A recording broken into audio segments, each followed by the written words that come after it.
MVP, got it. Is Team Alpha in the house? Thank you. All right, well,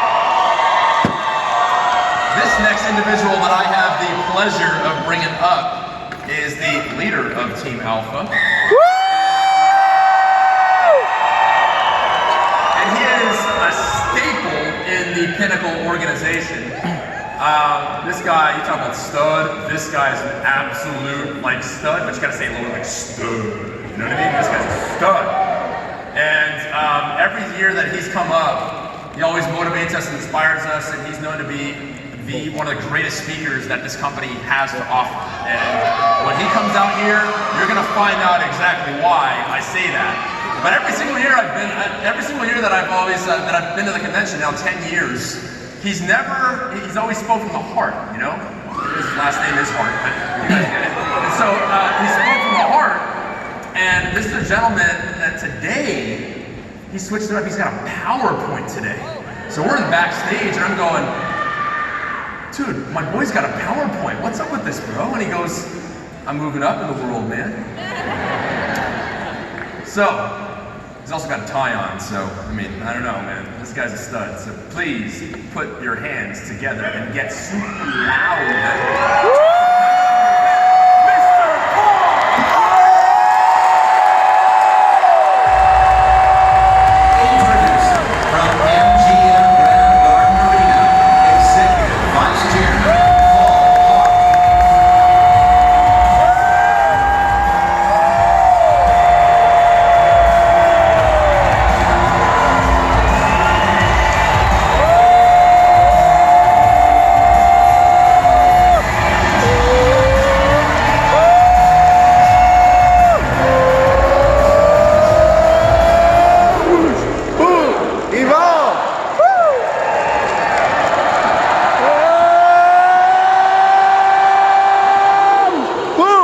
Alpha takeover! Thank you. Good morning, WFG land. How's everybody doing? I'm proud of the co-founders of Team Alpha with my wife, Gabriella, and Alpha, attitude, leadership, professionalism, humility, and action. You can only control your attitude and your actions, right? And that's what we're all about. And I just want to say thank you for the privilege to speak from the bottom of my heart. Thank you for everybody that's done everything instrumental in our life, from the company and all the stuff that they do to organize this, from our uplines, from Greg Cap to Jeff Levitan to Rob Day to Eric Olson, all of our sidelines, my beautiful family, and my Father who art in heaven. So I just want to say thank you for allowing us to come and speak and deliver this message. You know, I never knew how powerful spoken word really is. How many of you, when you go home, you're going to open up a can of something on somebody when you get home, because you're going to turn these haters into your motivators. Is that right? Do we all got haters back home? How many of you got somebody in your life that said, when you start making money, well then I'm going to do it too? Anybody, or was it just me? See, you know, one of the things that I realized, one of the funny things, is that they actually expected me to fail, because they would have joined me right away if they thought that I was going to win. See, if we prove somebody wrong, and you become successful here from all the doubters and all the naysayers, how are they going to feel about themselves? Do you think they want to feel that way? See, they're actually waiting on us to lose, so that they can say, I told you so. See, I wouldn't give them the benefit of the doubt. That became my crusade. My crusade in the beginning, my why in the beginning, became to prove people wrong. You get what I'm saying? When I came to this company, I didn't understand that I had spells cast upon me. Why do you think the way you cast spells on somebody is through words? Why do you think they call it spelling? See, a lot of times we've been broke, but we don't know why we're broken. When I came to this company, anybody a recovering brokeaholic just like me? See, I came in thinking small. I didn't think big. I didn't think that I could speak on stage. My biggest fears were Jesus, spiders, and public speaking. I didn't know that God was going to take what my biggest fear was and turn it into what I do for a living.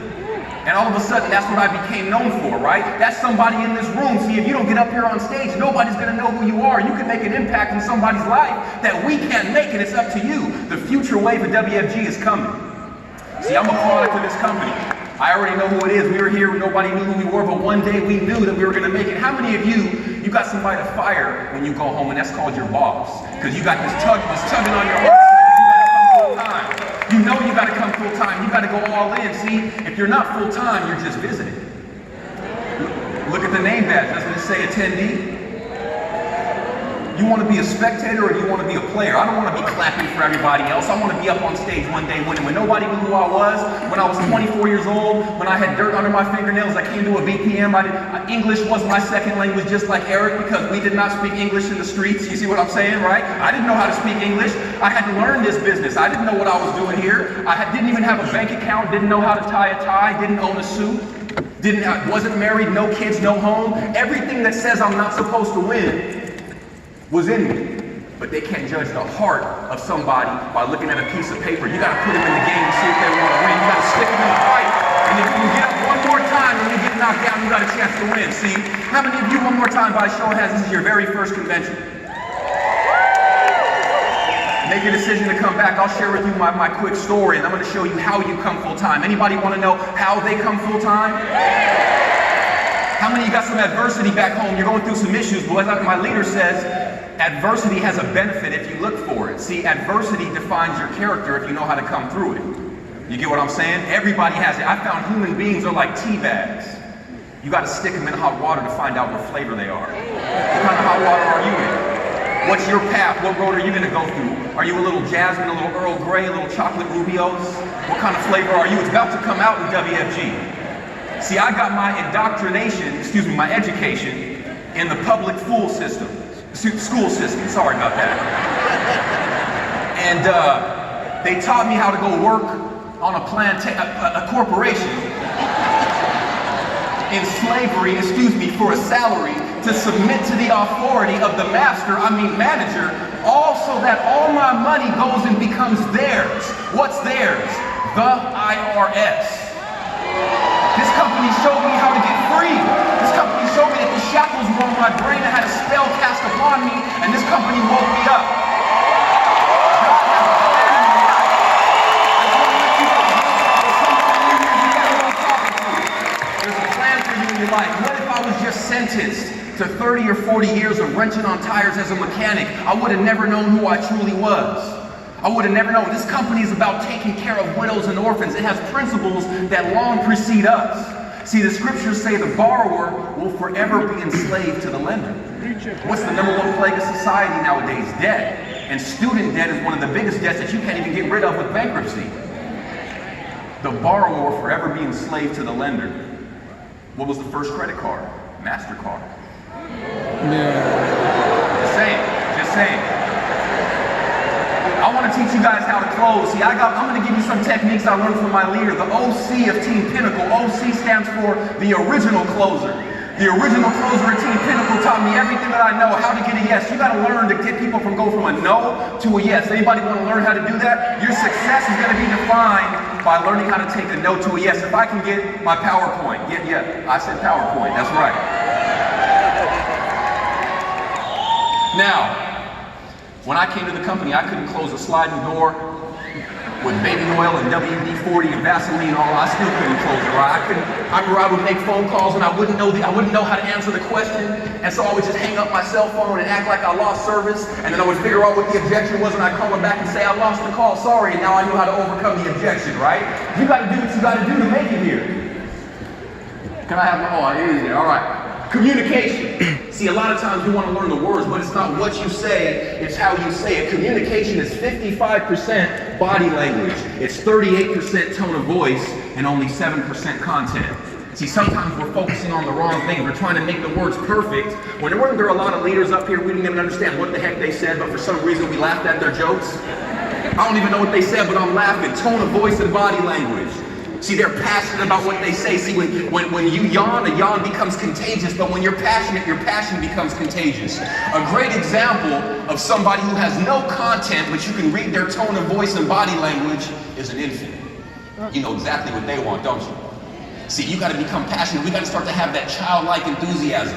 See, a child knows how to close. They will wear you out until you say yes. Am I right? Can I get a cookie? Can I get a cookie? Can I get a cookie? So you got to be cautious, because sometimes we're afraid of rejection because we've been told no 10, 20, 30,000 times but by good-meaning parents, but then all of a sudden now we go out into the real world and then we're scared to take the word no. There was a day when you were a child and you wouldn't give up. You were relentless. We got to get back to that childlike enthusiasm that we know we all have inside of us. Communication, baby. Say it again. It's not what you say, it's what? How you say it. It's not what you say, it's what? How you say it. You want to learn some techniques from the master closer himself that he taught me? Let me give you 10 steps on how to close people. I want you to write this in your notes. Closing is helping. You're helping people. You're not hurting anybody by closing. You got to get them to say yes, because if you don't close them, they're no better off than they were. I heard Monty Holmes say, never be afraid to inconvenience somebody if it's for their own good. Is saving money for their own good? Is protecting families for their own good? Is sending their kids to college for their own good? They have no college savings for their kids right now. If you don't close them, who is? The majority of the industry is not going to come to the middle class family. So how do you close people? Step number one, I want to give you some ideas. You got to ask the right questions. You got to become a professional question asker. The question to a WFG representative is like a scalpel to a surgeon. You got to know exactly how to ask the right questions. And basically what you do when you close people is you ask questions and then you lead them into a direction where they have to say yes. You kind of paint them into a corner and then they have to say yes. What's people's favorite topic? Themselves. You got to get them to talk. Number two, you got to have passion, conviction, and energy. Whoever's the most certain person in any conversation wins the conversation. Somebody's always closing somebody. If they're closing you on why they shouldn't, if they're closing you on why their JOB is better than our business, if they're closing you on why having no savings is better than having savings, or having money in a bank account is better than our IUL products, well then they're going to close you, and then you're not going to get paid, they're not going to get